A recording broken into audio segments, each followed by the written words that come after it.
65세에 새로운 사랑을 만난다는 게 가능할까요? 이 나이가 되어서도 누군가 때문에 가슴이 두근거리고 아침에 일어나는 게 즐거워질 수 있을까요? 경로당에 가기 전에 거울을 보며 옷을 골라 입고 머리를 정성스럽게 빗게 될 줄 누가 알았겠어요? 저도 몰랐어요. 남편을 하늘나라로 보내고 혼자 살아가는 게 제 인생의 마지막 장이라고 생각했거든요. 하지만 인생은 참 예측할 수 없더라고요. 가장 평범한 곳에서 가장 예상치 못한 순간에 새로운 이야기가 시작될 수 있으니까요. 안녕하세요. 저는 올해 65세가 된 김순자라고 합니다. 남편을 4년 전에 하늘나라로 먼저 보내고 지금은 부산 해운대구 작은 아파트에서 혼자 살고 있어요. 결혼한 아들이 서울에, 딸이 대구에 살고 있는데 다들 바쁘게 살아가니까 명절이나 특별한 날이 아니면 자주 보기는 어렵더라고요. 가끔 전화로 엄마 잘 지내시죠? 하고 안부를 물어보긴 하지만 그마저도 일주일에 한 번 정도예요. 남편이 세상을 떠나고 나서 처음 1년은 정말 막막했어요. 40년을 함께 살던 사람이 갑자기 없어지니까 집안이 너무 조용하고 외로웠거든요. 아침에 눈을 떠도 마를 걸 사람이 없고 저녁을 혼자 먹는 게 이렇게 쓸쓸할 줄 몰랐어요. 그렇게 우울하게 지내던 중에 같은 아파트에 사는 박복순 씨가 저를 경로당으로 데려갔어요. 혼자 있지 말고 나와서 사람들이랑 어울려봐 하면서 말이에요. 처음엔 정말 가기 싫었어요. 모르는 사람들과 무슨 이야기를 해야 할지도 모르겠고 괜히 민폐를 끼칠까봐 걱정도 됐거든요. 그런데 막상 가보니까 저와 비슷한 처지의 분들이 많더라고요. 남편을 먼저 보낸 분들, 자식들이 멀리 살아서 외로운 분들. 그래서 2년 전부터 집 근처 경로당을 다니기 시작했어요. 처음엔 그냥 심심해서 혼자 있는 시간이 너무 길어서 나가게 됐는데 지금은 제게 없어서는 안 될 소중한 공간이 되었답니다. 경로당에 가면 이른 아침부터 어르신들이 모여 계세요. 주로 오전 9시쯤 가서 점심때까지 있다가 집에 와요. 거기서는 다른 어르신들과 함께 차를 마시고 가끔 화투도 치고 TV도 보면서 시간을 보내요. 김 회장님이라는 분이 경로당을 잘 관리해 주시고 가끔 복지관에서 프로그램도 진행해 주시거든요. 저는 특히 바느질하는 걸 좋아해서 경로당에서 다른 할머니들과 함께 손뜨개질도 하고 이야기도 나누면서 시간을 보내요. 단조로운 일상이긴 하지만 혼자 집에 있는 것보다는 훨씬 마음이 편했어요. 사람들과 함께 웃고 떠드는 게 이렇게 소중한 줄 몰랐거든요. 그런데 지난 3월 어느 봄날 제 평범했던 경로당 생활에 작은 변화가 생겼답니다. 아니, 작은 변화라고 하기엔 제 마음속에 생각보다 큰 파장을 일으킨 일이었어요. 그날도 평소처럼 오전 9시쯤 경로당에 갔는데 뭔가 분위기가 달랐어요. 할머니들이 수근수근 거리면서 뭔가 이야기하고 있더라고요. 오늘은 그때 일어난 일을 여러분께 들려드리고 싶어서 이렇게 말씀드리게 되었어요. 이 나이가 되어서도 이런 일이 생길 줄은 정말 몰랐거든요. 그리고 지금 생각해보면 그 일이 제 삶에 얼마나 큰 변화를 가져다 주었는지 정말 신기해요. 그날도 평소처럼 오전 9시쯤 경로당에 갔는데 뭔가 분위기가 달랐어요. 할머니들이 수근수근 거리면서 뭔가 이야기하고 있더라고요. 순자야, 빨리 와봐. 새로 오신 분이 계셔. 박복순 씨가 저를 손짓해서 부르는 거예요. 호기심이 생겨서 얼른 가봤더니 평소에 앉던 자리에 모르는 할아버지가 앉아 계시는 거예요. 첫인상이 참 깔끔하셨어요.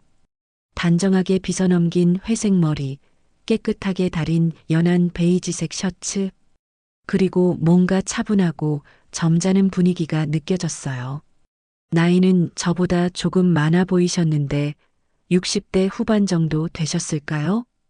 김 회장님이 저를 소개해 주셨어요. 이분이 우리 경로당의 바느질 담당 김순자 씨고, 이분은 옆 아파트 1204호로 새로 이사 오신 박정호 씨야. 인사를 나누며 악수를 했는데 따뜻하고 부드러운 손이었어요. 안녕하세요. 잘 부탁드립니다 하시는 목소리도 낮고 듣기 좋더라고요. 그런데 이상했어요. 왜인지 가슴이 두근거리는 거예요. 이 나이에 무슨 하면서도 자꾸 그분 쪽을 힐끔힐끔 보게 되더라고요. 박정호 씨는 부인을 3년 전에 잃고 혼자 살다가 자식들이 가까운 곳으로 이사하라고 해서 이쪽으로 오게 되었다고 하시더라고요. 그 이야기를 들으니까 뭔가 동질감이 느껴졌어요. 저와 비슷한 처지이시구나 싶어서요. 처음 며칠은 그냥 인사만 나누고 각자 할 일을 했어요. 저는 다른 할머니들과 뜨개질을 하고 박정호 씨는 할아버지들과 바둑을 두시더라고요. 그런데 자꾸 신경이 쓰이는 거예요. 오늘은 오실까? 하고 궁금해하면서 경로당에 가는 제 모습이 우스웠어요. 그분이 오시면 왠지 모르게 기분이 좋아지고 안 오시는 날엔 아쉬웠거든요. 일주일 정도 지났을까요? 어느 날 뜨개질을 하고 있는데 박정호 씨가 제 옆에 오셔서 말을 거시는 거예요. 뜨개질 참 잘하시네요. 무엇을 만드시는 거예요? 아, 이건 손자 조끼예요. 겨울에 입으라고 만들고 있어요. 정성이 많이 들어가는 일이네요. 저도 손재주가 있었으면 좋겠는데. 그렇게 조금씩 대화를 시작하게 되었어요. 처음엔 서먹서먹했지만 며칠 지나니까 자연스럽게 인사도 나누고 간단한 이야기도 하게 되더라고요. 그렇게 처음으로 대화를 나눈 후 며칠간은 정말 이상한 시간이었어요. 뭔가 달라진 기분이었는데 어떻게 표현해야 할지 모르겠더라고요. 아침에 일어나면 제일 먼저 오늘 정호 씨가 오실까? 하는 생각이 들더라고요. 그런 제 자신이 신기하면서도 한편으로는 부끄럽기도 했어요. 경로당에 도착하면 제일 먼저 정호 씨가 오셨는지 확인하게 되더라고요. 오신 날에는 왠지 모르게 기분이 좋아지고 안 오신 날에는 혹시 아프신 건 아닐까 하고 걱정이 되기도 했어요. 정호 씨도 저와 비슷한 마음이셨나 봐요. 제가 경로당에 들어가면 살짝 고개를 돌리시면서 미소를 지어주시는 거예요. 그 미소를 보면 제 마음도 덩달아 따뜻해지더라고요. 어느 날은 제가 평소보다 조금 늦게 갔는데 정호 씨가 제 자리에 따뜻한 차를 미리 준비해 두신 거예요. 순자 씨가 좋아하실 것 같아서 하시면서 수줍게 웃으시는 모습이 정말 고마웠어요. 또 어느 날은 제가 뜨개질하다가 실구리를 떨어뜨렸는데 정호 씨가 얼른 주워서 건네주시더라고요. 그때 잠깐 손이 닿았는데 가슴이 또 두근거렸어요. 이 나이에도 이런 감정이 드는구나 싶어서 스스로도 놀랐거든요. 박복순 씨 같은 다른 할머니들은 벌써 눈치를 챘나 봐요. 순자야, 요즘 표정이 밝아졌네 하시면서 빙그레 웃으시더라고요. 저는 그냥 날씨가 좋아서 그런가 봐요 하고 얼버무렸지만 속으로는 얼굴이 빨개지는 걸 느꼈어요. 정호 씨와 제가 같은 테이블에 앉게 되면 다른 어르신들이 자연스럽게 자리를 비켜주시기도 했어요. 마치 우리 둘이 함께 앉기를 바라시는 것 같더라고요. 그런 며칠을 보내면서 저는 점점 정호 씨에 대해 더 알고 싶어졌어요. 어떤 음식을 좋아하시는지, 어떤 취미가 있으신지, 젊었을 때는 어떤 분이셨는지 궁금한 게 하나둘씩 늘어가더라고요. 정호 씨도 저를 유심히 보시는 것 같았어요. 제가 뜨개질하는 모습을 지켜보시기도 하고 다른 할머니들과 이야기할 때 귀를 기울이시는 것 같기도 하고요. 그렇게 서로를 조심스럽게 알아가던 어느 날이었어요. 평소보다 경로당에 사람이 적었는데 정호 씨가 용기를 내서 제게 말을 걸어오신 거예요. 박정호 씨는 은행에서 일하셨다가 정년퇴직을 하신 분이었어요. 성격도 차분하시고 말씀도 신중하게 하시는 분이더라고요. 그런데 가끔 농담도 하시고 웃으실 때는 눈가에 주름이 생기면서 참 따뜻해 보이셨어요. 그런데 이상한 건 저 자신이었어요. 왜 이렇게 그분한테 신경이 쓰이는 건지. 경로당에 가기 전에 거울을 보면서 옷도 골라 입고 머리도 단정하게 빗게 되더라고요. 마치 젊은 처녀 시절로 돌아간 것 같았어요. 이 나이에 이런 마음이 드는 게 맞나? 하고 스스로에게 물어보곤 했지만 솔직히 말하면 나쁘지 않았어요. 오히려 오랫동안 잊고 있던 설렘이라는 감정을 다시 느끼게 된 것 같아서 신기하기도 하고 즐겁기도 했거든요. 그렇게 2주 정도 지났을까요? 어느 날 박정호 씨가 저에게 제안을 하시는 거예요. 순자 씨, 혹시 시간 되시면 차 한잔 하실래요? 경로당 옆에 있는 작은 찻집 말이에요. 순간 가슴이 또 두근거렸어요. 이런 제안을 받아도 되나? 싶으면서도 솔직히 거절하고 싶지 않았거든요. 네, 좋아요. 그렇게 처음으로 둘이서 찻집에 가게 되었어요. 작은 테이블에 마주 앉아서 차를 마시는데 왜 이렇게 어색하면서도 기분이 좋은지 마치 첫 소개팅을 하는 것 같았어요. 박정호 씨가 먼저 이야기를 시작하셨어요.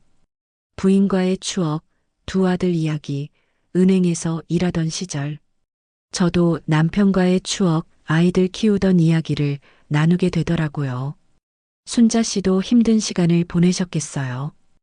혼자 지내는 게 쉽지 않죠. 정말 그래요. 처음엔 어떻게 살아야 할지 막막했어요. 그렇게 서로의 아픔을 나누다 보니까 마음이 더 가까워지는 것 같았어요. 비슷한 경험을 했으니까 서로를 이해할 수 있더라고요. 그 후로는 일주일에 한두 번씩 함께 차를 마시게 되었어요. 그 중에서도 특히 기억에 남는 날이 있어요. 어느 화요일이었는데 경로당에 사람이 평소보다 적었어요. 정호 씨와 저만 일찍 와서 조용히 앉아 있게 되었거든요. 오늘은 참 조용하네요. 정호 씨가 말씀하시니까 저도 그러게요. 이렇게 조용한 것도 좋네요 하고 대답했어요. 그때 정호 씨가 가방에서 작은 봉투를 꺼내시더라고요. 순자 씨, 이거 드세요. 어제 아들이 보내준 건데 혼자 먹기엔 너무 많아서요. 열어보니까 고급 한과가 들어있더라고요. 정성스럽게 포장된 걸 보니까 비싼 것 같았어요. 이런 걸 어떻게 너무 귀한 건데요. 아니에요. 나눠 먹어야 더 맛있잖아요. 그렇게 함께 한과를 먹으면서 이야기를 나눴어요. 달콤한 맛이 입안에 퍼지면서 기분도 좋아지더라고요. 정호 씨 아드님이 참 효자시네요. 그냥 가끔 이런 걸 보내주죠. 순자 씨 자녀분들은 어떠세요? 그렇게 자식들 이야기를 하다가 손자, 손녀 이야기로 넘어갔어요. 서로 핸드폰으로 사진을 보여주면서 자랑을 하게 되더라고요. 우리 손녀가 참 귀엽죠? 이번에 초등학교에 입학했어요. 정말 예쁘네요. 우리 손자도 비슷한 나이예요. 그런 이야기를 하다 보니까 시간이 훌쩍 지나 있더라고요. 다른 어르신들이 하나둘 오시기 시작했어요. 그날 집에 돌아가면서 생각해 보니까 정호 씨와 함께 있으면 정말 편안하더라고요. 특별한 이야기를 하지 않아도 그냥 같은 공간에 있는 것만으로도 외롭지 않았거든요. 그리고 무엇보다 정호 씨가 저를 배려해 주시는 마음이 고마웠어요. 한과를 나눠주시는 것도 그렇고 제 이야기를 관심 있게 들어주시는 것도 그렇고 오랫동안 잊고 있던 따뜻함을 느끼게 해주셨어요. 경로당에서도 자연스럽게 옆자리에 앉아서 이야기를 나누고 가끔은 같이 산책도 하게 되었고요. 그런데 문제는 다른 사람들의 시선이었어요. 경로당 할머니들이 수군거리기 시작하는 거예요. 순자 씨, 요즘 박 씨하고 많이 친해졌네? 둘이 자주 같이 다니던데 뭔가 있는 거 아니야? 이 나이에도 그런 감정이 있나 봐. 처음엔 그냥 웃어 넘겼는데 점점 부담스러워지더라고요. 혹시 제가 너무 적극적으로 나서는 건 아닌가, 박정호 씨가 부담스러워하는 건 아닌가 하는 걱정도 들고요. 그러던 어느 날 딸에게서 전화가 왔어요. 엄마, 요즘 어떻게 지내세요? 건강하시죠? 응, 잘 지내고 있어. 혹시 경로당에서 만난 분이 있다던데요? 복순 이모가 그러시던데. 순간 당황했어요. 벌써 소문이 딸 귀에까지 들어간 거예요. 아, 그냥 새로 오신 분이 계셔서 인사 정도 나누는 사이야. 엄마, 괜찮은 분이면 좋은 거예요. 너무 부담 가지지 마세요. 딸이 이해해주는 말을 해줘서 다행이긴 했지만 왜인지 마음이 복잡해지더라고요. 내가 지금 뭘 하고 있는 거지? 하는 생각도 들고 이 나이에 이런 관계를 가져도 되는 건가? 하는 고민도 생겼어요. 그런 고민을 하던 중에 박정호 씨와 더 깊은 대화를 나눌 기회가 생겼어요. 어느 날 산책을 하다가 공원 벤치에 앉아서 이야기를 하는데 그분이 먼저 말씀을 꺼내시는 거예요. 순자 씨, 혹시 저 때문에 부담스러우시진 않나요? 사람들이 이상하게 보는 것 같아서. 아니에요. 저도 그런 걱정을 했는데, 솔직히 말하면 정호 씨와 시간을 보내는 게 즐거워요. 저도 그래요. 오랫동안 잊고 있던 감정을 다시 느끼게 되어서 감사해요.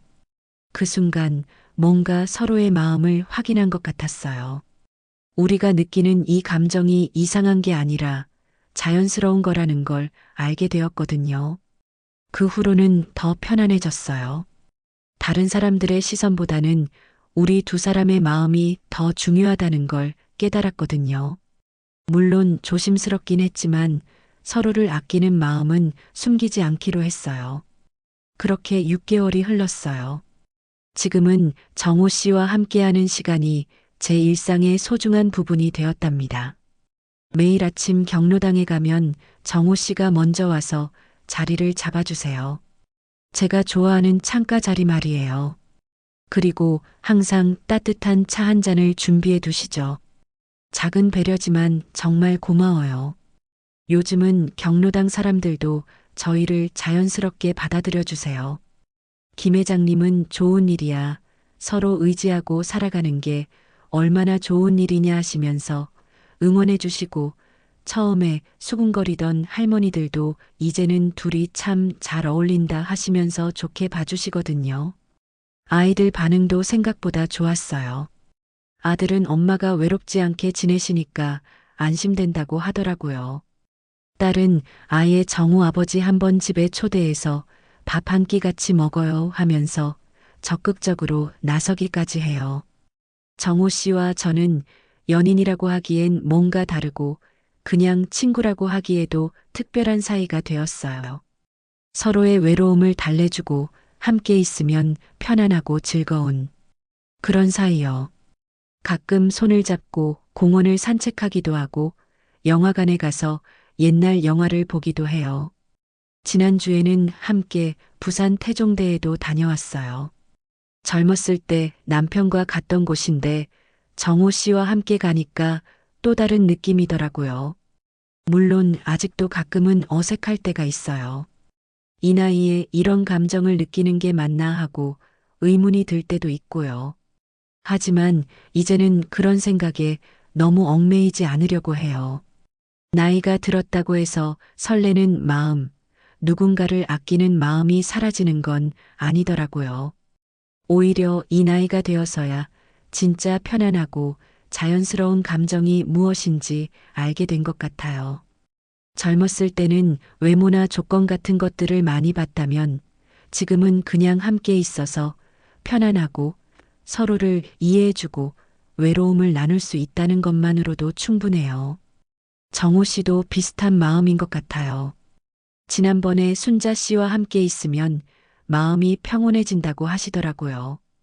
혼자였을 때보다 훨씬 행복하다고요. 요즘 저는 아침에 일어나는 게 즐거워요. 정호 씨를 만날 생각을 하면 기분이 좋아지거든요. 옷도 예쁘게 차려입고 싶어지고 머리도 정성스럽게 빗게 되고요. 혼자 살던 집도 이제는 그렇게 적적하지 않아요. 정호 씨와 나눈 이야기를 생각하면서 웃기도 하고 내일은 어떤 이야기를 할까 하고 기대하게 되거든요. 그래서 요즘은 경로당 가는 발걸음이 한결 가벼워졌답니다. 매일 아침 9시가 되면 설레는 마음으로 집을 나서요.